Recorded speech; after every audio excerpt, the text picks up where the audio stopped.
మన వారాహి సిల్వర్ జ్యువెలరీలో అద్భుతమైన ఆఫర్స్ పొందండి మరియు కారు గెలుచుకునే గొప్ప అవకాశం. టీవీకే పార్టీకి ఎదురుదెబ్బ తగిలింది. సాంకేతిక కారణాలతో ఎడప్పాడి అసెంబ్లీ నియోజకవర్గంలో పోటీకి దూరమైంది. టీవీకే తరపున అరుణ్ కుమార్ ప్రధాన అభ్యర్థిగా నామినేషన్ దాఖలు చేశారు.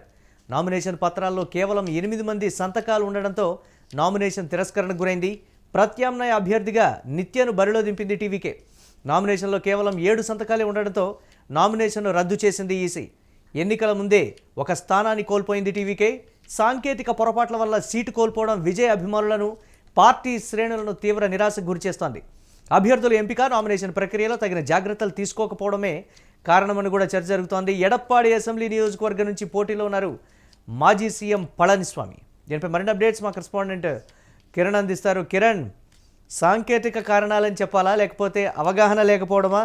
ఒక ఎమ్మెల్యే అభ్యర్థిగా పోటీ చేస్తున్నప్పుడు ఎన్నికల కమిషన్కి నామినేషన్ పత్రాలు ఇస్తున్నప్పుడు ఆ మాత్రం కూడా తెలియదా అనేటువంటి మాట.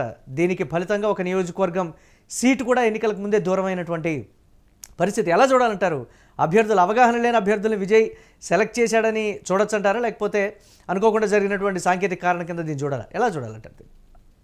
మురళి, ఎన్నికలకు ముందే టీవీకేకి గట్టి ఎదురు దెబ్బ తగిలిందని చెప్పొచ్చు. సాంకేతిక కారణాలతో ఎడప్పాడి అసెంబ్లీ నియోజకవర్గంలో టీవీకే అభ్యర్థి అరుణ్ కుమార్ నామినేషన్ తిరస్కరణకు గురైంది. ఎందుకంటే గుర్తింపు లేని రాజకీయ పార్టీ అభ్యర్థి నామినేషన్ యాక్సెప్ట్ కావాలంటే 10 మంది నామినేషన్ పై 10 మంది సంతకాలు చేయాలి. ఇది గుర్తింపు లేని పార్టీకి ఉన్న రూల్. అయితే ఇక్కడ ప్రధానంగా అరుణ్ కుమార్ దాఖలు చేసిన నామినేషన్ పైన కేవలం 8 మంది సంతకాలు చేశారు. అయితే అందుకు ప్రత్యామ్నాయంగా మరో అభ్యర్థితో కూడా నామినేషన్ దాఖలు చేశారు. నిత్య అనే మరో మహిళతో డమ్మీ నామినేషన్ దాఖలు చేసినప్పటికీ డమ్మీ నామినేషన్ లో కూడా కేవలం 7 సంతకాలు మాత్రమే ఉండడంతో నేరుగా ఎన్నికల కమిషన్ ఏదైతే ఇద్దరి అభ్యర్థులు, ఒరిజినల్ అభ్యర్థి నామినేషన్ తో పాటు డమ్మీ అభ్యర్థి నామినేషన్ కూడా తిరస్కరించింది. గుర్తింపు లేని రాజకీయ పార్టీ అభ్యర్థి పోటీ చేసినప్పుడు దాని మీద 10 మంది వ్యక్తులతో ప్రతిపాదిత సంతకాలు చేయించాలి. ఆ సంతకాలు లేకపోవడంతో నామినేషన్ తిరస్కరణ గురైంది. ఇక్కడ ప్రధానంగా అవగాహన లేకపోవడం, కొత్త పార్టీ కావడం, నామినేషన్ దాఖలు చేసే సమయంలో ఒక లాయర్ దగ్గర ఉండాలి, స్క్రూటీ ఎలా ఉంటుంది ఏంటి అనేది తెలుసుకోవాలి, నామినేషన్ ఎలా దాఖలు చేయాలనే అంశాన్ని కూడా లాయర్ సమక్షంలోనే అభ్యర్థులు పూర్తి చేస్తారు. లాయర్ దగ్గరగా ఉండి ఆ నామినేషన్ ని కంప్లీట్ చేసే ప్రాసెస్ ఉంటుంది. అయితే కొత్తగా ఏర్పడిన పార్టీ కావడం, అభ్యర్థులు కొత్త కావడం, దాదాపు 234 నియోజకవర్గాల్లో కేవలం 8 నుంచి 10 స్థానాల్లో మాత్రమే సీనియర్ అభ్యర్థులు మాత్రమే టీవీకే నుంచి పోటీ చేస్తున్నారు.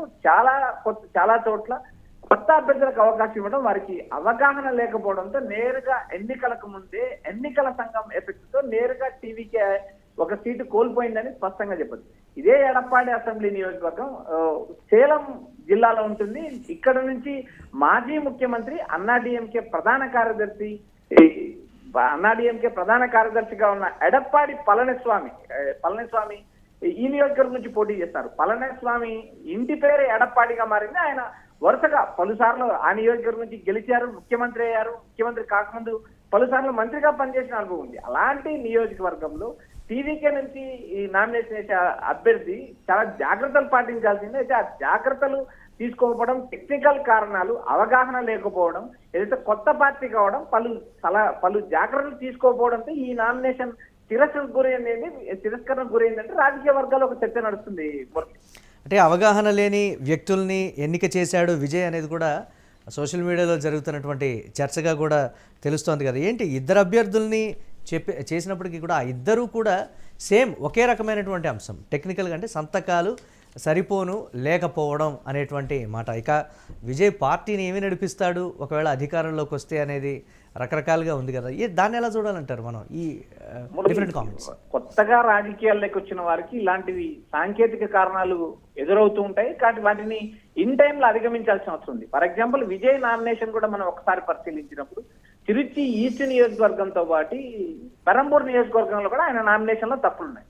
అయితే ఇన్ టైం ఏదైతే నామినేషన్లు ముగియక ముందే అనుబంధంగా ఎన్నికల సంఘానికి అఫిడవిట్ ఇవ్వడంతో విజయ్ నామినేషన్లకు దాదాపు ఈ ప్రక్రియ ఆటంకం కలగలేదని కూడా స్పష్టంగా చెప్పచ్చు. ఒక పార్టీ అధ్యక్షుడిగా ఉన్న విజయ్ ఎన్నికల నామినేషన్ పత్రంలో తనకు సంబంధించిన కేసుల వివరాలు కానీ తనకు సంబంధించిన ఆస్తుల వివరాలు కానీ స్పష్టంగా పొందుపరచాల్సిన పరిస్థితి ఉంటుంది. ఎందుకంటే రాష్ట్రంలో కానీ దేశంలో కానీ ఎక్కడ ఎన్నికలు జరిగినా ఎన్నికల అఫిడవిట్ ఆధారంగానే ఎన్నికల కమిషన్ యాక్సెప్ట్ చేస్తుంది. ఎందుకంటే కొన్ని ఆస్తులు చూపించకోకుండా కొంతమంది అభ్యర్థులు దాఖలు చేసినప్పటికీ కూడా ఎన్నికల తర్వాత ప్రత్యర్థి పార్టీ అభ్యర్థి నేరుగా కోర్టులో పిటిషన్ దాఖలు చేయడం, పలువురు పదవి కోల్పోవడం కూడా జరిగింది. ఇలాంటి పరిస్థితుల్లో టీవీకి అధ్యక్షుడి నామినేషన్ లోనే పలు తప్పులు దొరికినప్పుడు ఆ పార్టీకి సంబంధించిన నేతలు నామినేషన్ దాఖలు చేసినప్పుడు పలు రకాల తప్పులు దొరుకుతాయనేది ఒక చర్చ నడుస్తుంది. ఎందుకంటే పార్టీ అధ్యక్షుడే కరెక్ట్ గా నామినేషన్ ని వేయలేని పరిస్థితిలో వేయలేకపోయారనే ఒక విమర్శలు ఒకవైపు ఉన్నాయి. మరోపక్క కొత్త పార్టీ కొత్త అభ్యర్థులు నామినేషన్ దాఖలు చేస్తే పలు జాగ్రత్తలు తీసుకోవాలి. వీటిని అన్నిటినీ ఎన్నికల కమిషన్ పరిగణలోకి తీసుకుంటుంది. ప్రతి సంతకాన్ని చెక్ చేస్తుంది, ప్రతి పేరాన్ని చెక్ చేస్తుంది. ఎన్ని చోట్ల దాదాపు 10 చోట్ల సంతకాలు పెట్టాల్సిన అభ్యర్థులు 8 చోట్ల సంతకాలు పెట్టడం, 10 చోట్ల సంతకం ప్రతిపాదించాల్సిన నామినేషన్ అభ్యర్థులు 7 చోట్ల, ఇలా వరుసగా జరిగిన టెక్నికల్ కారణాల వల్లే ఈ అభ్యర్థి నేరుగా ఏదో ఎన్నికలకు ముందు ఒక సీటు కోల్పోవడం జరిగింది. ఇక్కడ ప్రధానంగా ఎడప్పాడి నియోజకవర్గం అనేది పళనిస్వామి కంచుకోట నుంచి వరుసగా గెలిచిన నేపథ్యం ఉంది. అలాంటి నియోజకవర్గంలో టీవీకే ఎన్నికలకు ముందే డిస్క్వాలిఫై అయింది, ఒక సీటు కోల్పోయింది. అక్కడ నుంచి ప్రధాన పార్టీ నుంచి టీవీకే నుంచి పోటీ చేసే పరిస్థితి లేదు. ఇక్కడ డిఎంకే మధ్య పోరు నడిచే అవకాశం ఉన్నాయి.